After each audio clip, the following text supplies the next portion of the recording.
গত বছরের ৫ আগস্ট সরকার পতনের পর দীর্ঘদিন গড়িয়ে গেলেও আওয়ামী লীগের রাজনীতি এখনও মুখ থুবড়ে পড়ে আছে।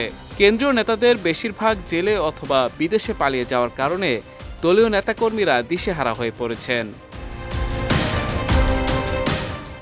শুধু তাই নয়, জুলাই অভ্যুত্থানে ছাত্র জনতাকে গুলি করে হত্যার অভিযোগে দায়ের হওয়া বিভিন্ন মামলায় গ্রেফতার আতঙ্কে পালিয়ে বেড়াচ্ছেন তারা। এমন পরিস্থিতিতে কবে নাগাদ দেশের রাজনীতিতে আওয়ামী লীগ আবারও সরব হবে তা নিয়ে ধোঁয়াশা রয়েছে। এ অবস্থায় জানা গেছে আওয়ামী লীগের ভেতরে বড় ধরনের পরিবর্তনের সম্ভাবনা নিয়ে নতুন করে আলোচনার সূত্রপাত হয়েছে। রোববার ভারতীয় গণমাধ্যম আনন্দবাজার তাদের এক প্রতিবেদনে জানিয়েছে, ভবিষ্যতে শেখ হাসিনা দলটির নেতৃত্বে নাও থাকতে পারেন। এমন পরিস্থিতিকে সামনে নিয়ে চলছে প্রস্তুতি। পরিস্থিতি সামাল দিতে সক্রিয় হয়েছে দলটির অনেক নেতা। আনন্দবাজারের ওই প্রতিবেদনে বলা হয়, আওয়ামী লীগ থাকবে, নেতৃত্বে শেখ হাসিনা থাকবেন না। তার ঘনিষ্ঠ হিসেবে পরিচিত নেতারাও বাদ যাবেন। আওয়ামী লীগের পরিচিত কিছু নেতানেত্রীকে সামনে রেখে নব্য আওয়ামী লীগ বা তথাকথিত পরিচ্ছন্ন আওয়ামী লীগকে রাজনীতির ময়দানে আনার একটি পরিকল্পনা বেশ এগিয়েছে। তবে আওয়ামী লীগের বর্তমান নেতৃত্ব এই প্রয়াসকে প্রতারণা ও তাদের দলকে ধ্বংস করার চক্রান্ত বলে আখ্যা দিচ্ছেন।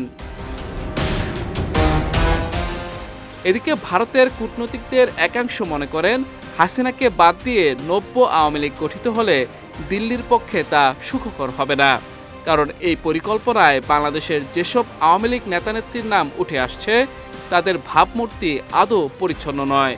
তার উপরে পাকিস্তান ঘনিষ্ঠ হিসেবে পরিচিতি রয়েছে কয়েকজনের। অন্যদিকে আওয়ামী লীগের এক যুগ্ম সাধারণ সম্পাদক বলেন, ২০০৭ সালে শেখ হাসিনাকে বাদ দিয়ে অন্য কিছু নেতাকে নিয়ে একটি আওয়ামী লীগ গঠনের চেষ্টা করেছিল পশ্চিমা শক্তি। তা ব্যর্থ হয়, এবারও তাই হবে। তার মতে, ভারতের কংগ্রেসের যেমন গান্ধী পরিবার, বাংলাদেশের আওয়ামী লীগের কর্মী সমর্থকের কাছেও শেখ মুজিবুর রহমানের পরিবারের উপর রয়েছে অগাধ বিশ্বাস ও আস্থা। তিনি বলেন, হাসিনাবিহীন আওয়ামী লীগ টিকবে না। আদতে আওয়ামী লীগকে ধ্বংস করাই তাদের লক্ষ্য।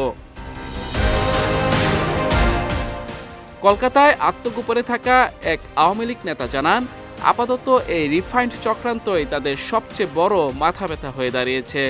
তবে এই বিষয়টি মোকাবেলায় বর্তমান নেতৃত্ব জেলায় জেলায় ভার্চুয়াল মিটিং করছে বলেও জানান তিনি। বিজয় টিভি নিউজ ডেস্ক।